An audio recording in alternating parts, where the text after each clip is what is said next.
Somos trabajadoras y trabajadores de la salud y te invitamos a conocer la realidad de nuestro sector. Defendemos la salud pública ante los ataques de todos los gobiernos, mientras ponemos el cuerpo frente a la pandemia.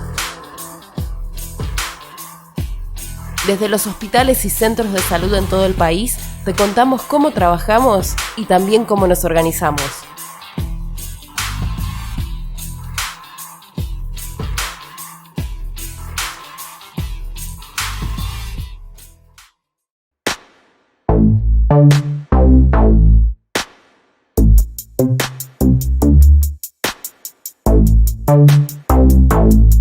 Esto es Primera Línea, el programa de salud de La Izquierda Diario Multimedia.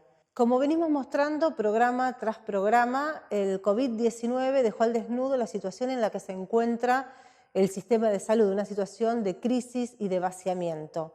En este programa vamos a estar hablando del anunciado colapso sanitario, vamos a tener la voz de especialistas, de trabajadores de la salud para debatir la situación actual del sistema público de salud frente al COVID. Esta semana se anunció una vuelta de fase para la situación de aislamiento social preventivo y obligatorio, restringiendo mucho más la circulación en toda la zona del AMBA. Los funcionarios del gobierno provincial, el propio gobernador Kicillof, anunció que de continuar este ritmo de contagios en 4 semanas estaría ocupándose el 100% de las camas de terapia intensiva. Veamos los números. La totalidad de camas de terapia intensiva disponibles en la provincia de Buenos Aires, tanto del sector público como privado, es de 3.700. Sigue siendo el sector privado el que tiene la mayoría de ellas, casi el 60%. Del total de estas camas, la mitad están ocupadas. El debate es cómo afrontar la llegada del pico de la pandemia y cómo evitar el colapso del sistema sanitario. El aislamiento social preventivo y obligatorio que dictaminó el gobierno hace más de 100 días tenía supuestamente ese objetivo, fortalecer el sistema de salud para poder hacer absorbible los contagios y también el nivel crítico de atención para los pacientes más complicados. Sin embargo, lo que nunca hicieron en estos más de 100 días es disponer una medida imprescindible para la situación, para la fase que viene, que es la centralización del sistema de salud, que todos los recursos disponibles, públicos y privados, y también del subsector de obras sociales, estén en manos del Estado, centralizado por el Estado, pero con control de trabajadores y la comunidad. Esto significaría que todos los recursos estén disponibles para atender la salud de toda la población, tengan o no tengan recursos, tengan o no tengan obra social. La centralización es la única medida que puede evitar que la saturación de camas la termine pagando las personas que menos tienen. Vimos en estos días cómo el gobierno provincial quiso anunciar con el nombre pomposo de integración del sistema de salud lo que en realidad es un rescate al sector de clínicas y sanatorios privados nucleados en las cámaras empresariales Acliva y Fecliva.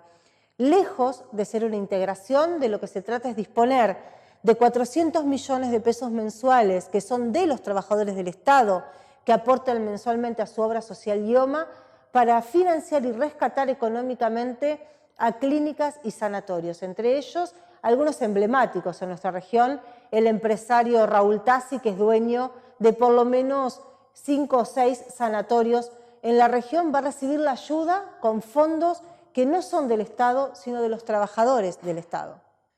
Otra de las medidas que no se tomaron en estos más de 100 días de aislamiento social obligatorio tiene que ver con los testeos para poder detectar de manera temprana el virus y hacer los aislamientos racionales necesarios. Hace unos días, en una entrevista periodística, la infectóloga Silvia González Ayala decía esto, escuchémosla. ¿Qué nos pasó? No testeamos oportunamente y bloqueamos, que es lo que hubiera sido central en la etapa inicial cuando fue la etapa de contención. Entramos en confinamiento el 20 de marzo y la búsqueda activa se empezó a mediados de mayo. El virus circula silente y tenemos este efecto bola de nieve, que cuando pega, cuando alcanza esos lugares con necesidades básicas insatisfechas y algunos de manera extrema, el resultado es la gran cantidad de personas contagiadas. Pero junto con medidas urgentes como la centralización del sistema de salud, la reconversión de la industria, otra de las medidas que planteamos desde el inicio para producir todos los elementos e insumos necesarios para abastecer a los hospitales para atender la pandemia, también es imprescindible el nombramiento urgente con plenos derechos laborales de trabajadores y trabajadoras en el ámbito de la salud. Son necesarios profesionales y no profesionales, compañeros trabajadores de la limpieza, de todas las áreas que hacen a la atención hospitalaria. Es necesario que se dé una respuesta urgente. Y la respuesta que dio el gobierno hasta ahora fue contratar no solo de manera precaria, sino que a 3 meses de haber ingresado y estar cubriendo esas guardias y esos servicios frente al COVID, aún no han percibido su salario. Tenemos el testimonio de algunos de estos trabajadores que esta semana realizaron además una protesta poniendo a la luz su reclamo. La problemática nuestra es que no cobramos hace casi 4 meses. En un principio no estábamos en ningún registro, con ningún número de antecedente, nada. Ahora tenemos un número, pero no avanzan nuestros papeles. Necesitamos que el señor Bianco, que es el secretario de Gobernación, firme nuestros papeles para que puedan avanzar y pasen a haberes. No podemos seguir esperando más tiempo. Yo realmente en mi situación no llego, y la mayoría de mis compañeros, no llegamos a agosto. Necesitamos cobrar ahora, en julio. Desde que se largó la pandemia en marzo, fuimos convocados a mí y a todos mis compañeros para poder intentar pasar todo esto, y lamentablemente presentamos los papeles de manera personal cada uno, pero bueno, lo único que avanzó fue nuestro trabajo, porque no pudimos nunca percibir el sueldo, ni el medio aguinaldo, ni los bonos. Lamentablemente escuchamos siempre al gobernador o escuchamos al ministro, pero nunca escuchamos que hablen de las personas que empezamos a trabajar en salud pública por el tema de la pandemia, y nos gustaría que algún día se pongan en nuestros lugares y sepan que no podemos seguir viniendo a trabajar porque todos tenemos familia, estamos pagando alquileres y hace 4 meses casi que no podemos percibir nuestros haberes. Para profundizar este debate sobre la situación actual del sistema de salud, su posible colapso y también la situación previa de vaciamiento, de financiamiento del sistema de salud público durante décadas, conversamos con José Raquiar, médico clínico del Hospital Rossi de la Ciudad de La Plata y referente también de la SICOP. El gobernador de la provincia de Buenos Aires, Kicillof, y distintos especialistas vienen planteando un posible colapso del sistema sanitario. ¿Cómo lo ven ustedes? ¿Cuál es tu visión sobre esta situación? Sí, el sistema de salud, el colapso del sistema de salud, en realidad tenemos que plantear lo que viene en esa sintonía de hace muchos años, por lo menos en los últimos 20 años que viene en esa sintonía. Se trabaja a cama caliente. La mayoría de las cirugías programadas son una programación de meses, y que con esto de la pandemia del coronavirus, que se han hecho hospitales monovalentes, sistemas de salud monovalente, donde está volcado casi el 90% de la atención exclusivamente al coronavirus, lo que va a traer es a una mayor,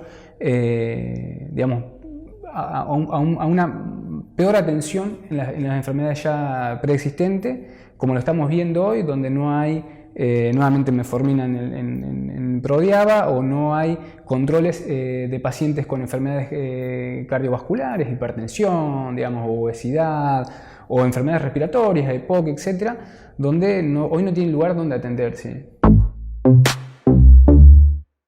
Con respecto a la ocupación de camas, o a esta predicción que se hace sobre la ocupación de camas, en realidad no lo podemos certificar. Lo mismo que los números de casos de infectados, no podemos hablar de un pico o cuándo se llegaría a un pico, por el hecho de que eso lo vamos a ver siempre una vez que pase o cuando los números de contagio empiecen a caer. Lo mismo con el tema de la ocupación de cama. Lo que sí es real es que ya hay un porcentaje bastante importante de ocupación, un 60% redondeando entre provincia y capital, de los cuales el coronavirus lleva una gran parte de eso. Pero ¿por qué no se puede decir de antemano por qué, digamos, si va a haber esta ocupación? En realidad porque la evolución natural de la enfermedad, digamos, puede variar según cada paciente. Lamentablemente en la historia de la medicina, en los últimos años, sobre todo en los últimos 20 años, se vio una medicina basada en un eje médico, digamos, en el tratamiento de la enfermedad y no tanto en la prevención, y en un sistema de salud básicamente llevado a una subespecialización y no tanto trabajar en los determinantes estructurales de enfermedad, como puede ser el agua potable, las cloacas, alimentación, trabajo, etcétera, que puede tener la población para que uno pueda tener una vida plena y disfrutar justamente de esa vida, sino que estamos esperando a que los pacientes graves lleguen. Por eso la discusión, si camas de terapia hay o no hay, obviamente que es necesario tenerlas, es necesario tener el personal de salud que pueda atender esas camas de esos pacientes, es necesario también poder bajar las posibilidades de contagio en los lugares más vulnerables, que es donde el coronavirus golpea más fuerte.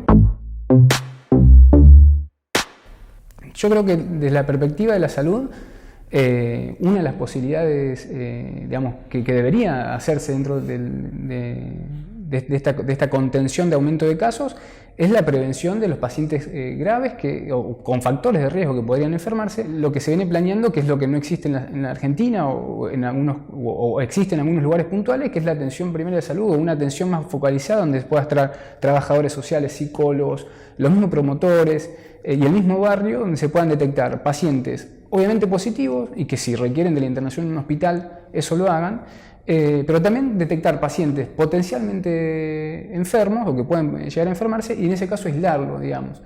Lo que no se hizo con Ramona. Lo que no se hizo con Ramona y lo que no se ha hecho con muchos pacientes que han llegado a esperarlo, digamos. Eso no pasa, no existe, no hay centros, por lo menos en la región no hay centros de aislamiento ni de pacientes leves, positivos leves, que hoy ocupan camas útiles de sala general de un hospital, ni tampoco de personal potencialmente que se pueda llegar a enfermar, que es un déficit que tiene el sistema de salud, digamos. ¿Y qué proponen desde ustedes, desde la corriente izquierda por la salud pública, qué proponen como salidas más de fondo frente a esta situación? Lamentablemente hoy la gran mayoría de los trabajadores de la salud tenemos entre 2 a 3 trabajos. Un trabajador hoy municipal de un centro de salud está cobrando alrededor de 12.800 pesos, una enfermera para llegar a ese sueldo tiene que trabajar 100 horas semanales. Entonces todas las condiciones económicas, digamos, o de salario no están garantizadas. Para eso, obviamente, hay que tratar de ver de dónde se puede sacar esa plata. La plata está, hay plata que se destina al apoyo a los empresarios, un 70% de lo que se dio en apoyo fue al sector empresarial, y sin embargo los trabajadores en general, y sobre todo los trabajadores de salud, pero en general la seguimos viendo, digamos, pasar. Tenemos que afectar las grandes fortunas, hay que no pagar la deuda externa, esa plata tiene que ser destinada exclusivamente a salud, a más vivienda, digamos. Y ustedes plantean la centralización del sistema de salud. Y la centralización del sistema de salud, esto digamos, hay que tomarlo, básicamente estamos en una situación extraordinaria y por tanto hay que darle una salida extraordinaria. De las camas de terapia que hoy hablábamos, el 60% están en manos privadas, esas camas tienen que ser públicas. Es más, si uno mira el registro de establecimientos de salud, hay alrededor de 20.000 establecimientos privados, entre centros de internaciones o centros de laboratorio, y hay solamente 1.800 centros públicos de salud. O sea, cuando uno mira 20.000 por un lado privado y apenas 2.000 del lado, es una foto muy gráfica, del lado público, uno ahí rápidamente te das cuenta de qué lado está la salud, digamos, en manos de quién está la salud, ¿sí? Y dónde está la ganancia. Entonces, nosotros tenemos que cortar con eso, hay que rápidamente los trabajadores tenemos que organizarnos y dar una salida a eso, para que la salud sea un sistema único de salud, público y gratuito, para poder atender a las amplias mayorías que hoy no se pueden atender en los establecimientos. El aislamiento social obligatorio, esta cuarentena, no es igual para todos. Y ahora te lo muestra en este segmento. Desde que empezó la pandemia, fueron sobradas las muestras de que no todos la transitamos igual. A decir verdad, los millonarios ya nos tienen acostumbrados a su ostentación y en esta crisis mundial no podían ser menos. Habrás visto que Marcelo Tinelli dijo que tiene su domicilio en Esquel hace más de 20 años. Se ve que el bailando lo hacía desde la Patagonia Argentina. También vimos a uno de los principales directivos de Vicentín romper la cuarentena para irse a pasear con su yate privado champán, violando todas las normativas. En estos días también fue noticia que uno de los altos funcionarios del Frente de Todos en Tigre rompió la cuarentena para organizarse un torneito de pádel con sus amigos. Mientras tanto, en muchos barrios populares sigue faltando el agua y el aislamiento es realmente imposible cuando el hacinamiento es moneda corriente y la respuesta, en vez de la ocupación de las viviendas ociosas, es más y más policías en los barrios. En el ferrocarril ya son 5 los trabajadores fallecidos a causa del COVID. Sus compañeros denunciaron que la empresa no se hizo cargo del aislamiento ni los testeos correspondientes cuando hacía más de 2 semanas habían comenzado los contagios entre los trabajadores. ¿Pero esto es así para todos? No.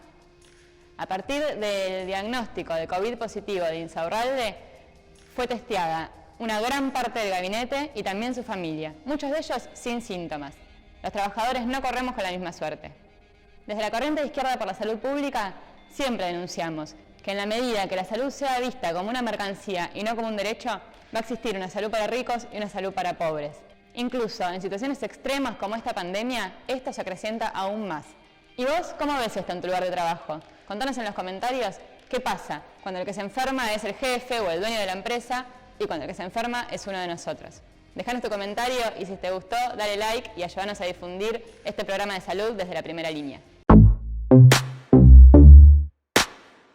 Matías Blaustein, que es doctor en ciencias biológicas e investigador del CONICET, nos cuenta cómo condiciona el sistema capitalista el origen y el desarrollo de esta pandemia. Lo que me parece interesante es que en términos generales el capitalismo y la tecnociencia que está asociada al sistema capitalista siempre han concebido a la naturaleza como un recurso al cual depredar en clave extractivista. Entonces, una cosa que me resultó paradójica o incluso metafórica es la aparición de este virus minúsculo, que en definitiva termina utilizándonos a nosotros, a los seres humanos, como un recurso también para propagarse. Entonces me interesa un poco esta metáfora porque de algún modo el planteo que nosotros venimos realizando, nosotros utilizamos esta idea de que el capitalismo es la pandemia, que no es posible explicar la irrupción, la aparición de esta pandemia sin entender, sin analizar lo que son las bases estructurales del capitalismo y de todo un sistema mundo que es capitalista, patriarcal, colonial, extractivista, racista, etc. En ese sentido, un poco lo que marcamos nosotros es que hay una serie de prerequisitos o de condiciones de posibilidad para que aparezca, para que irrumpa esta pandemia generada por el virus, y que no es que necesariamente esto hubiera ocurrido de cualquier modo, que es un evento absolutamente estocástico e imposible de predecir, sino que hubo toda una serie de informes y planteos previos en los cuales efectivamente se anticipaba que podía existir una pandemia de estas características, sobre todo sobre la base de epidemias previas. Y en definitiva, si uno analiza cómo funcionan los modos de producción y los modos de vida asociados a este sistema mundo capitalista, uno se encuentra con una serie de cuestiones como lo que tiene que ver con el tráfico y consumo de animales, lo que tiene que ver con el desplazamiento de animales producto del desmonte y de toda suerte de actividades extractivistas, así como también los grandes hacinamientos que existen hoy en las grandes urbes, las grandes ciudades, en todas partes del mundo a nivel planetario, que también son el caldo de cultivo para que puedan existir este tipo de pandemias. Si uno a esto le agrega las condiciones estructurales de pobreza que se viven en gran parte del mundo, más la falta de acceso al agua, la falta de acceso a la salud entendida en este sistema más como un negocio que como un derecho, bueno, en definitiva, ahí es como uno encuentra también todas estas condiciones de posibilidad para esta pandemia. Y además, a esto uno le tiene que agregar la cuestión de los viajes, sobre todo, digamos, en avión, el cruce entre fronteras, por razones comerciales, administrativas, políticas, económicas, turísticas, que hace que el virus se globalice. Y hay una cuestión también muy, muy interesante, y que también hace mucha mella y orada a nuestra psiquis, que tiene que ver con esta capacidad que tuvo el virus dentro de esta globalización generada por el ser humano, de viralizarse y globalizarse en términos no solamente de infectar cuerpos, sino incluso mentes, pensamientos y discursos, ¿no? Esta cuestión de un virus total de la globalidad, en la cual no solamente está la cuestión del virus parasitándonos, invadiendo nuestros cuerpos, sino esta cuestión de que uno permanentemente está recibiendo noticias en los medios de comunicación, en las redes, en los grupos, no puede dejar de pensar ni de hablar en otra cosa que no sea el virus. Hace años, lamentablemente, que no hay una política estatal que vaya en función de la producción pública de medicamentos y vacunas. Eso no se puede generar de la noche a la mañana. No vas a desarrollar, lamentablemente, una industria nacional o pública. Y, lamentablemente, mucho de lo que se vende como público o se propagandiza como público, en realidad tiene de la mano intereses mixtos Estado-privado. Hay corporaciones que nuevamente hay que mencionar, digamos, la cuestión del lucro de la salud, ¿no? La salud no como derecho, sino como negocio. Llegamos al final de este programa, que es el 7º que hacemos desde acá, desde La Plata, pero el primero con esta nueva modalidad donde empezamos a compartir esta emisión de manera semanal todos los jueves a las 5 de la tarde con nuestras compañeras trabajadoras de la salud que están haciendo el programa desde Capital por razones de pandemia. Nos alternamos una semana cada una, les mandamos una felicitación por su primer programa, un saludo desde acá a Bárbara, a Melina, a Eugenia, y desde acá esta semana lo seguimos haciendo como siempre con el equipo desde La Plata, con Agostina, Laura, Natalí, Vicky, Pame, Yara, todas las compañeras con las que hacemos Primera Línea. Si te gustó, suscríbete, dale like y también déjanos tu comentario en este teléfono.